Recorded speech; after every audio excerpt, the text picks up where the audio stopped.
আমি আজকে খুবই লোভনীয় একটি খাবার রান্না করব। তো আমার মতো করে এরকম কে রান্না করেন বলেন তো? আমি এই রান্নাটা আমি আমার আম্মুর মতো করে রান্না করি। নরমালি আম্মু বা আমাদের এলাকায় এভাবে রান্না করে। তার জন্য হ্যালো, আসসালামু আলাইকুম। আশা করি সবাই খুব বেশি ভালো আছেন, সুস্থ আছেন। তো আজকে হচ্ছে আমি বড় মাছের মাথার মুড়িঘণ্ট করব। তো তার জন্য এখানে আমি বেশি করে পেঁয়াজ কুচি আর হচ্ছে ধনেপাতা, কাঁচামরিচ, কয়েকটা পেঁয়াজ কলি আর টমেটোটা কেটেছি আমি আরেকটা তরকারি রান্না করব তার জন্য। আর এখানে হচ্ছে একটা মাছের মাথা আমি যতটুকু পেরেছি ছোট করে কেটে নিয়েছি। এর থেকে ছোট করার মতো আমার শক্তি হয় নাই। তো যতটুকু পেরেছি ততটুকু করেছি। তো এখন হচ্ছে আমি পেঁয়াজগুলোকে হালকা একটু থেতো করে নেব। হাম্বল দিস্তার মধ্যে আমি কতটুকু বেশ বেশি পরিমাণে পেঁয়াজ নিয়ে নিয়েছি। এখন হচ্ছে এটাকে আমি একটু থেতো করে তারপর হচ্ছে রান্না করব। তো নরমালি মাছের মাথার মুড়িঘণ্ট এভাবে সবাই রান্না করে না, এক একজনে এক একভাবে রান্না করে। অনেকে দেখা গেছে যে আলু দিয়ে রান্না করে, অনেকে ডাল দিয়ে রান্না করে।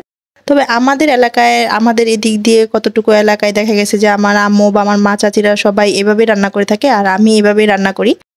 তো এখন হচ্ছে পেঁয়াজ কুচি যে থেতো করে রেখে দিয়েছিলাম সেইগুলো দিয়ে দিলাম, বেশি করে তেল দিয়ে দিয়েছি। এই মাছের মুড়িঘণ্টটার মধ্যে একটু বেশি করে তেল দেওয়া লাগে, তেলের পরিমাণটা। আর হচ্ছে সাথে হচ্ছে আমি 2টা তেজপাতা, 2-3টা এলাচ, লং দিয়ে দিলাম।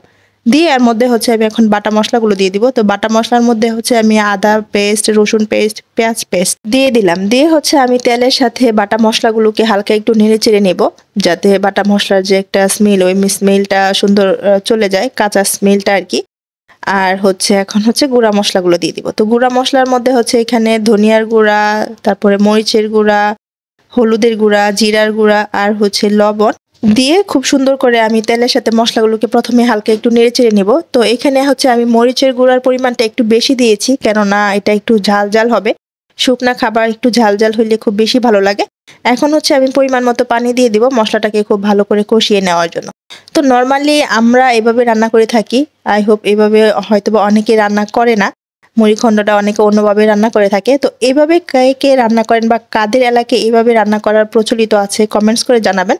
তো মশলাটা হচ্ছে এই পর্যায়ে আমার খুবই সুন্দরভাবে কষানো হয়ে গেছে। দেখেন উপর দিয়ে তেল ভেসে গেছে। তো তেল ভেসে আসলে বোঝা যাবে যে মশলাটা খুব ভালোভাবে কষানো হয়ে গেছে। তো এখন হচ্ছে আমি কেটে রাখা মাছের মাথাগুলো দিয়ে দিব। তো এটা হচ্ছে আমার একটা বড় মাছের মাথা ছিল। কি মাছ জানি, আমি আসলে মাছ খুব একটা চিনি না। দেখা গেছে যে মাছের নাম বললে জাস্ট বলতে পারি এটুকুই, এর ছাড়া আমি নাম এত কিছু জানি না বা আমি চিনি না। যাই হোক, এই মুহূর্তে আমার হাজবেন্ড বাসায় নাই, থাকলে হয়তো বা ওর কাছে জিজ্ঞেস করে দেন আমি ভিডিওটা এডিট করতাম বা মাছের নামটা বলতাম। আচ্ছা যাই হোক, এখন হচ্ছে আমি মাছ মাথাগুলা দিয়ে পানি ছাড়াই আগে মশলার সাথে হালকা মিডিয়াম আঁচে আমি এটাকে কষাবো। মাছের মাথাটাগুলাকে খুব ভালোভাবে প্রথমে কষিয়ে নিব, এর থেকে হালকা হালকা পানি ছাড়বে। মিডিয়াম আঁচে রান্না করলে দেখা গেছে যে পানি দেওয়ার কোনো প্রয়োজন পড়ে না। এই মাছের যে হয় বা তেল মশলা এগুলা দিয়ে খুব সুন্দরভাবে কষিয়ে নেওয়া যায়। তো মশলার সাথে আমি মাছগুলাকে খুবই সুন্দরভাবে কষিয়ে নিয়েছি, দেখেন দেখেই বোঝা যাচ্ছে, কারণ একটু নিচ দিয়ে লাগা লাগা অবস্থা হয়ে গেছে। কারণ হচ্ছে আমি পানি ছাড়া যেহেতু এটা কষাইছি, তাই একটু লাগা লাগা অবস্থায় হয়েছে। তবে আমি খুব প্রপার খুব সুন্দরভাবে কষিয়ে নিয়েছি। এখন হচ্ছে আমি সামান্য পরিমাণে একটু ঝোল দিয়ে দিলাম। এটা ঝোলটা আমি রাখবো না, তাও একটু ঝোলটা দিলাম যাতে মাছের মাথাগুলো খুব সুন্দরভাবে সিদ্ধ হয়ে যায় বা একদম ভেঙে যায়। এটা ভাঙার কোনো প্রয়োজন নাই, অটোমেটিকলি এটা ভেঙে যাবে, কারণ প্রপার সিদ্ধ হয়ে গেছে, এটা অটোমেটিকলি ভেঙে যাবে।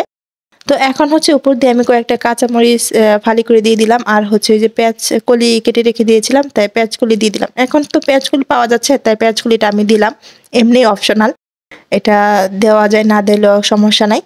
তো দিয়ে হচ্ছে এখন আমি খুব সুন্দরভাবে এটাকে আরো সুন্দর করে জাল করে রান্না করে একদম কষানো অবস্থায় কষিয়ে নিব, একদম শুকনা শুকনা করে ফেলবো।